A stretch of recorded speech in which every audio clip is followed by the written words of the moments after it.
Sometime in the late 15th century, the fortress that would eventually come to be known as Azkaban was created. In these times, it wasn't a prison. It was something much worse. In fact, after it was eventually taken over by the Ministry of Magic, those who had investigated refused to speak of the horrors they'd found within. Among those horrors, possibly the darkest, most vile creatures in all of the wizarding world. How is it these creatures were not only allowed to stay at Azkaban, but given full control as guardians of a new wizard prison? It all begins with an incredibly powerful sorcerer by the name of Aakash, who once called Azkaban his home. Thanks to his numerous concealment charms, the island in the North Sea didn't appear on any map. It's even possible Aakash created it himself. Here, he practiced the worst kinds of dark magic, setting Azkaban up as a death trap for wayward Muggle sailors. He would lure them to the island, torture them, and eventually kill them. Aakash was never caught or punished for his crimes. Ministry officials only found the island after his death, which finally lifted the elaborate concealment charms that had been in place. They would have felt the Dementors long before they actually laid eyes on them. A bitter, cold, and ominous darkness would have permeated across the entire island. The creatures feed on positive human emotions, leaving anyone in their presence with fear, doubt, and hopelessness. Dementors are among the foulest creatures that walk this earth. They infest the darkest, filthiest places. They glory in decay and despair. They drain peace, hope, and happiness out of the air around them. Even Muggles feel their presence, though they can't see them. Get too near Dementor, and every good feeling, every happy memory will be sucked out of them. They are essentially depression personified, as Rowling has described on more than one occasion, citing her own personal bouts with depression as a reference point for their very creation. Their sheer presence could sap away the hope of any human nearby, but it's their kiss that was to be feared above all else. Where there should have been eyes, there was only thin, gray, scabbed skin, stretched blankly over empty sockets. But there was a mouth, a gaping, shapeless hole, sucking the air with the sound of a death rattle. The Dementor's kiss would not simply kill. By pulling back its hood and locking its jaws onto the mouth of an unfortunate victim, the Dementor could suck out the very soul of a human. You can exist without your soul, you know, as long as your brain and heart are still working, but you'll have no sense of self anymore. No memory, no anything. There's no chance at all of recovery. You'll just exist as an empty shell, and your soul is gone forever, lost.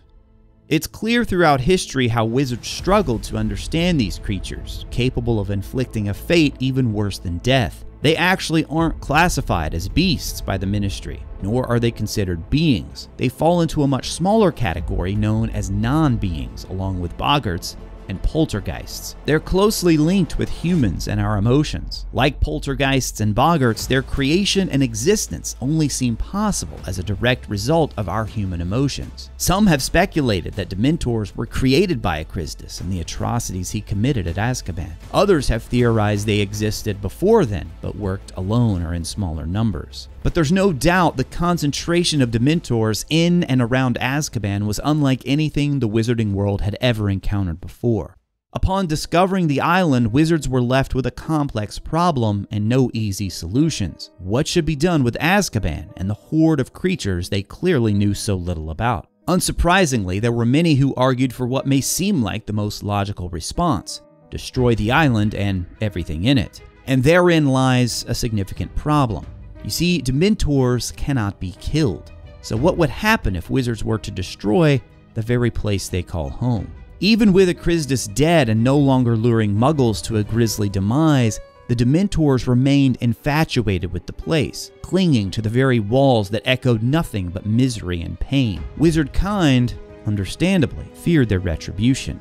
To their credit, the Ministry sought the opinion of magical experts who'd studied ancient buildings haunted by dark magic. Their findings and recommendations, however, did little to bring clarity to the situation. Some of those consulted believed Azkaban may unleash its own dark revenge on anyone who dared attempt to destroy it. The wizards were unable to reach a consensus. Thus, Azkaban remained, abandoned for years as a breeding ground for Dementors. So it would seem that even without a supply of living souls to feed upon, the hopelessness and despair was so deeply rooted in Azkaban that the Dementors were able to multiply for years on end. Perhaps similar to the way Hogwarts is known as a source of ancient magic, Azkaban would seem to be a source of dark magic. In some ways, leaving the Dementors to themselves actually worked. For nearly 2 centuries, we have no record of any major issues arising from their presence on the island. But in the late 17th century, the International Statute of Secrecy changed everything. As the witch hunts grew ever fiercer, wizarding families began to live double lives, using charms of concealment to protect themselves and their families. By the 17th century, any witch or wizard who chose to fraternize with muggles became suspect, even an outcast in his or her own community. First, they tried working with the British monarch to enact new Muggle laws granting protection for witches and wizards. When these efforts failed, Wizarding Society searched for a solution. Some argued for all-out war against Muggles. Cooler heads ultimately prevailed, and they instead chose to go into hiding. The International Statute of Secrecy would mean a totally new way of life for wizards, as they would be forced to hide their presence from the larger world, all with the hopes of protecting magical practitioners from Muggles. After the law's passing, however, they recognized a significant security risk in having multiple wizard prisons scattered across the country. Escape attempts were frequent and often drew the attention of Muggles living nearby. Then Minister for Magic Ulick Gamp, the first man to ever hold the post, laid out plans for a new dedicated and much larger prison to be built on a remote Hebridean island. All the while, debates continued to rage concerning the new law of secrecy. A palpable sense of anger remained among many wizards, frustrated they were being forced into hiding. So in 1718, before Gamp had begun constructing the new prison, the wizarding world elected a new Minister for Magic. Damocles Rowell came to power behind a staunch anti-Muggle agenda. He quickly abandoned Gamp's plans and instead suggested they use Azkaban and its Dementors to their advantage. He argued the ministry would save time and money if they could work with the Dementors and have them function as prison guards, which suggests wizards knew of a method by which they could communicate and perhaps even bargain with the dangerous non-beings. Even with opposition, Rowell refused to waver on his decision. Azkaban became the new wizard prison. Soon enough, prisoners started to arrive. Early returns appeared positive. The smaller prisons for wizards were closed, which helped to remedy the concern of having a prison in such close proximity to Muggles. Not to mention, the criminals were never seen or heard from again. The Dementors of Azkaban were nothing if not incredibly effective at keeping the prisoners secure, at least for a time. Perseus Parkinson followed Rowell as minister, and he too supported using Azkaban as a prison. When Eldritch Diggory took over as minister, the prison had been up and running for 15 years with no breakouts and not a single breach of security. Allow me to introduce myself. So few students know who I am these days. Eldritch Diggory, former Minister for Magic and founder of the Aura recruitment program, at your service. From the outside, everything seemed to be going well, but Diggory wanted to see things for himself. So he took a trip to inspect Azkaban, and he was appalled at what he found. The conditions were unimaginable. The prisoners he found were nearly all insane. Those that were still alive, that is. Others had already died of despair and were buried at a newly constructed graveyard. Upon returning to London, Diggory immediately began working with a committee to come up with alternatives to Azkaban and its Dementors. Even after hearing about the horrible conditions, experts warned Diggory as to what would happen if the Dementors were suddenly deprived of the constant supply of souls. The experts argued it was the only reason they remained mostly confined to the island. Should Diggory deprive them of that? After it was already agreed upon years earlier under Rowell, it's possible the Dementors would now abandon the prison and head for the mainland. Diggory, however, persisted. Having witnessed and felt the conditions firsthand, he continued to implore they come up with alternatives. Tragically, Diggory contracted dragonpox and died. With his death, the fervor with which he'd argued for a solution more humane died with him in 1747. More than 200 years would follow, with 30 ministers taking office. All of them turned a blind eye to Azkaban. With its perfect record of no escapes, it became easier and easier to justify. Some even went as far as magically enlarging the prison to house even more prisoners. But there were some who understood the serious risks this arrangement posed. Some who understood the nature of the Dementors better than others. The rest of us sleep less soundly in our beds, Cornelius, knowing that you have put Lord Voldemort's most dangerous supporters in the care of creatures who will join him the instant he asks them, said Dumbledore. They will not remain loyal to you, Fudge. Voldemort can offer them much more scope for their powers and their pleasures than you can. It shouldn't surprise that of all the wizards we know from lore, Albus Dumbledore would have some of the best and most accurate insight to the true nature of the Dementors. Dumbledore had long disapproved of using them as guards and was equally frustrated when they were stationed near Hogwarts to track down Sirius Black. As readers, we first encounter them just before Harry's 3rd year when they board the Hogwarts Express in search of Black.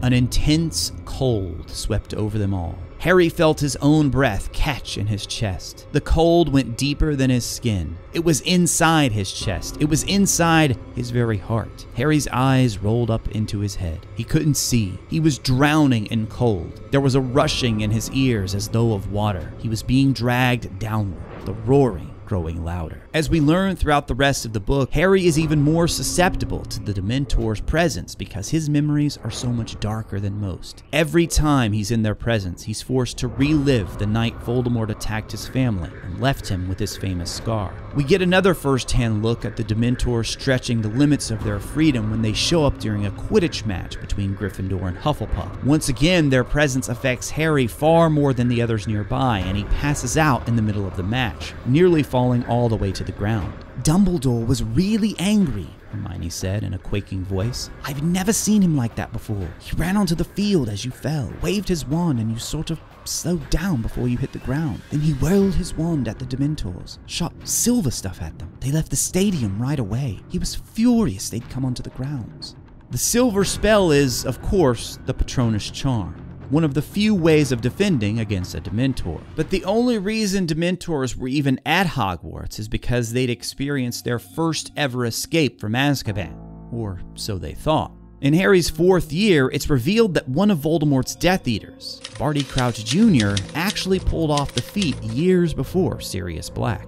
His father, Barty Sr., was a power-hungry ministry official who took great pride in ruthlessly punishing those found guilty of aiding Voldemort. His career and ambition consumed him. He realized far too late that his own son had joined the ranks of those he'd come to despise. And so he treated him to the same punishment he'd handed out to so many others, a lifelong sentence to Azkaban.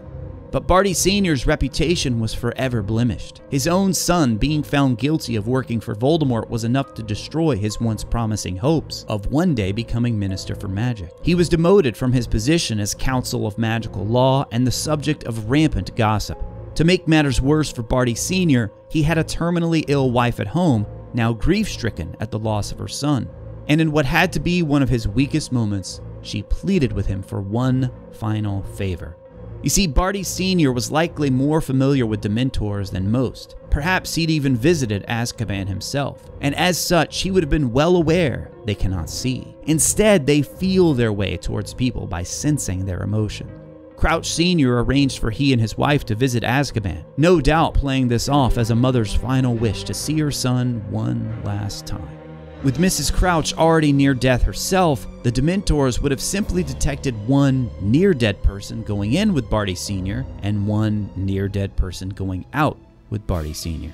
As an extra precaution in case other prisoners were watching, Crouch Sr. used Polyjuice Potion to switch the two of them. Apparently, he left some behind for her to continue taking, as she died just a few days later, still bearing the appearance of her son.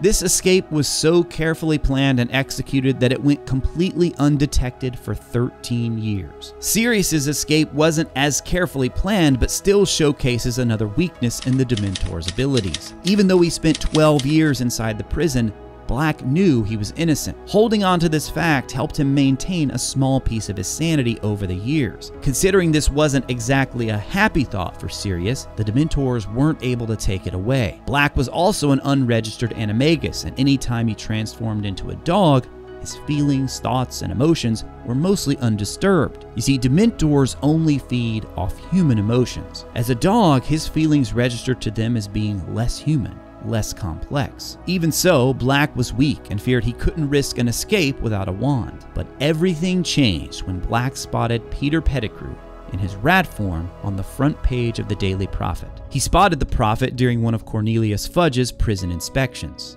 It was as if someone had lit a fire in my head, and the Dementors couldn't destroy it. It wasn't a happy feeling, it was an obsession, but it gave me strength. It cleared my mind. So one night, when they opened up my door to bring food, I slipped past them as a dog. It's so much harder for them to sense animal emotions, and they were confused.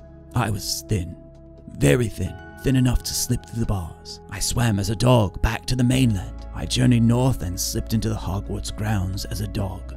Black's escape was nothing, though, compared to what would come later. Remember that Dumbledore was one of the few who understood their true nature. A staunch opponent of even using them as prison guards, he understood them in a way many did not, and knew their allegiance could change. If someone were to give them even more of what wizardkind had offered so many years before, not to mention an added benefit of roaming free and spreading to even more parts of the world, their loyalty would be tested. If only another could give them even more of what they craved. And that's exactly what Voldemort promised them. And as if that all wasn't enough, said Fudge, barely listening to the Prime Minister, we've got Dementors swarming all over the place, attacking people left, right, and center. Once upon a happier time, this sentence would have been unintelligible to the Prime Minister, but he was wiser now. I thought Dementors guard the prisoners in Azkaban, he said cautiously. They did, said Fudge wearily, but not anymore. They've deserted the prison and joined he who must not be named. I won't pretend that wasn't a blow. But, said the Prime Minister with a sense of dawning horror, didn't you tell me they're the creatures that drain hope and happiness out of people? That's right, and they're breeding. That's what's causing all this mist. Their numbers at Azkaban had grown to the thousands. But now the Dementors, previously wielded as a tool by the Ministry of Magic, served a new master. They even fought alongside him in the Battle of Hogwarts. Of course, Harry Potter emerged victorious. From here, there was no going back to the way things were. Kingsley Shacklebolt took over as the new Minister for Magic. After so many years and so many souls had been sentenced away to Azkaban, it was finally time for things to change for the better. The Dementors were driven away from Azkaban under Kingsley's leadership. The location itself remains a prison in the wizarding world to this day. Aurors now serve as the guards, and they're regularly rotated in from the mainland. There is yet to be any kind of escape or breakout under this new setup. As for the Dementors, we know they can't be killed, but perhaps they were weakened and now somewhat contained. Maybe they roam the lands in smaller numbers, still a force not to be taken lightly, but nowhere near as strong as when they work in large groups. Or perhaps they're still out there, searching for a new dark location to call their home once more.